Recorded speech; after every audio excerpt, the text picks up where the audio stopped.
Hola, en este video me gustaría hablar de la enfermedad arterial coronaria porque es una enfermedad muy común. De hecho, es una de las primeras causas de muerte en el mundo. Yo como internista, digamos, veo muchos pacientes por otras causas, por infecciones, por ejemplo. Yo soy infectólogo, pero es extraordinariamente común que tengan también enfermedad arterial coronaria y las personas generalmente ni siquiera han pensado en eso, ni siquiera se han checado frecuentemente su presión arterial, su colesterol, y una muy alta proporción tienen ya enfermedad arterial coronaria.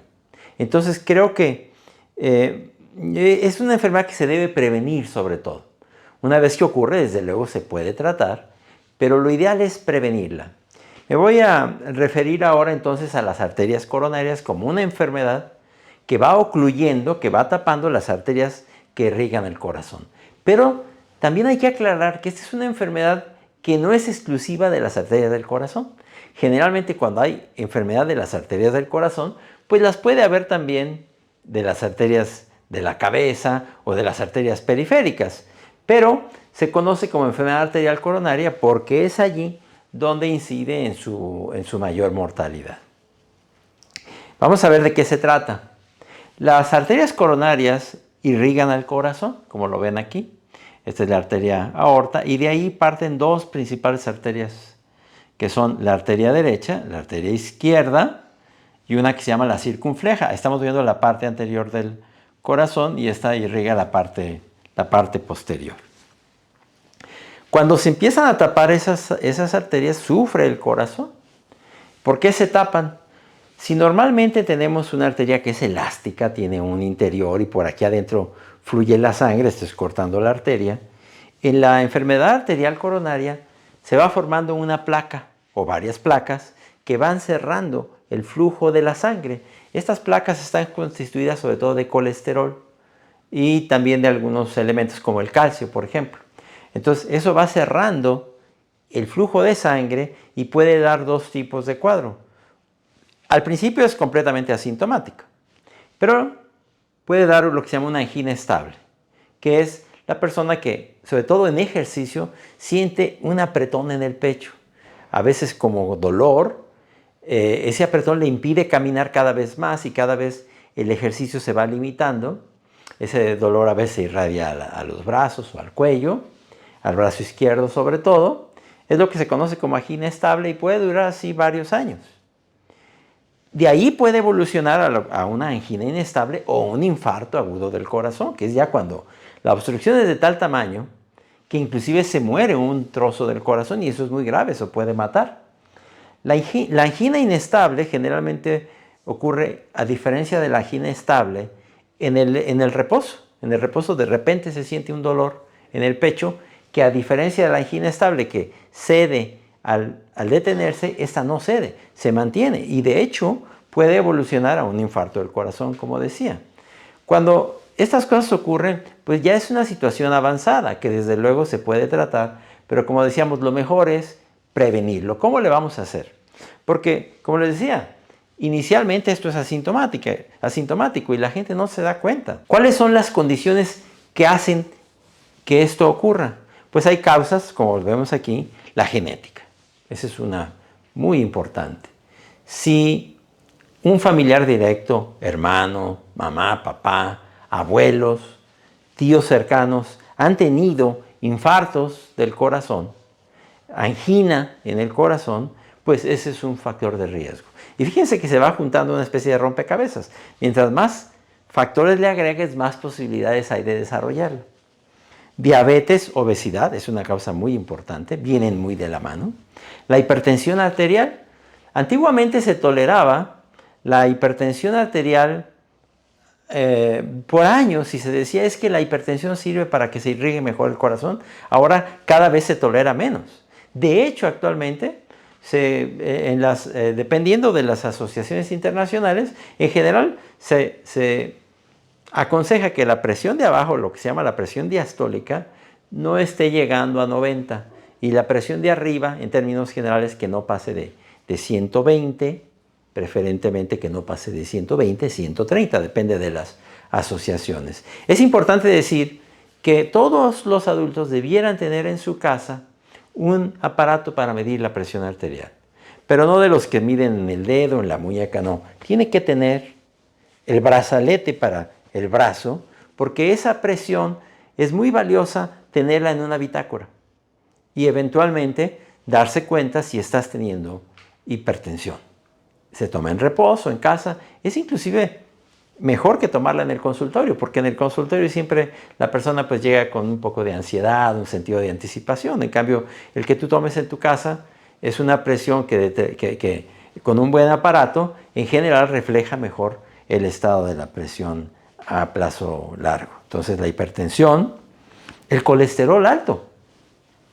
El colesterol alto, sobre todo lo que se conoce como el colesterol malo, recuerden que hay un colesterol que se llama un colesterol bueno, un colesterol malo.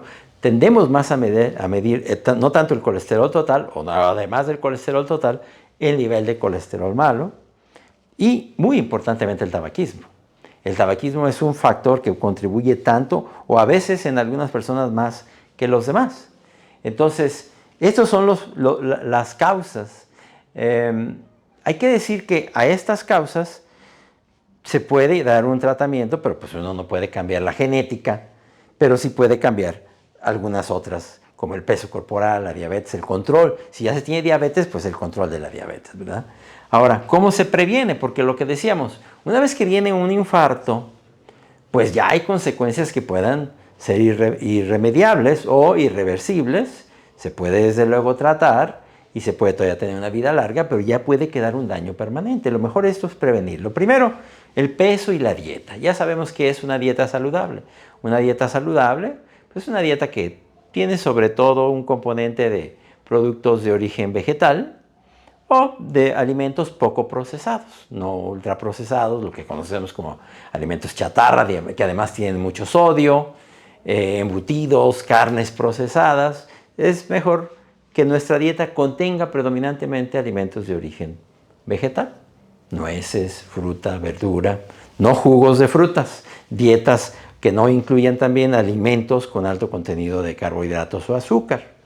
Todos sabemos lo que es una dieta saludable e intentar mantener el peso corporal también dentro de un nivel que ya conocemos, lo que se conoce con el índice de masa corporal en términos generales para un adulto entre 20, 25, 19, 25 es lo más adecuado. Hacer ejercicio. Y el ejercicio no solo como un ejercicio moderado. Quienes hacen un ejercicio varias veces a la semana, que incluye un periodo al menos de ejercicio intenso, tienen menos riesgo de enfermedad coronaria. Entonces, el ejercicio es muy importante, con algunos lapsos de ejercicio intenso y hacerlo varias veces a la semana. No hay un número mínimo. Hay estudios recientes que muestran que inclusive si lo haces 2 veces por semana, eso es mejor que nada. Una vez por semana es mejor que nada. Pero lo mejor es un ejercicio de varias veces por semana. E insisto, que incluya periodos de ejercicio intenso y que pudiera también incluir algunos ejercicios de peso, lo que se llama ejercicios isométricos. Ahora, también hay fármacos para prevenirlo cuando están algunas de esas condiciones. Si se tiene presión alta, pues hay medicamentos que funcionan bastante bien y se toman en términos generales de por vida. Una vez que se determina que la persona tiene hipertensión, se toman de por vida. Empieza generalmente por ahí de los 35, 40, 45 años en los varones y de 45 o más en las mujeres.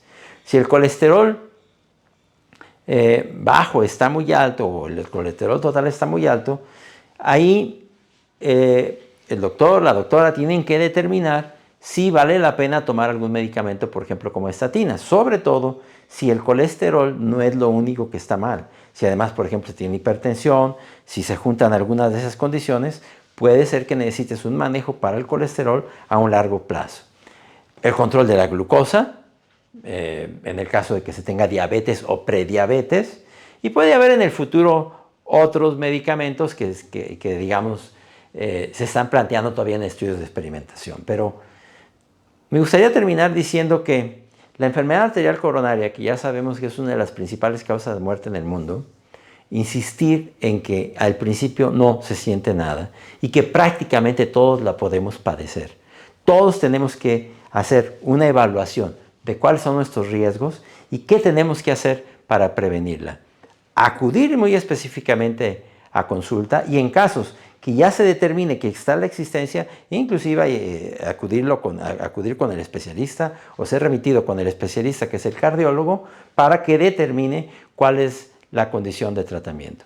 Cuando ocurre ya la enfermedad grave como el infarto, también eso requiere un manejo especializado. Por eso en este video insistí sobre todo en la prevención.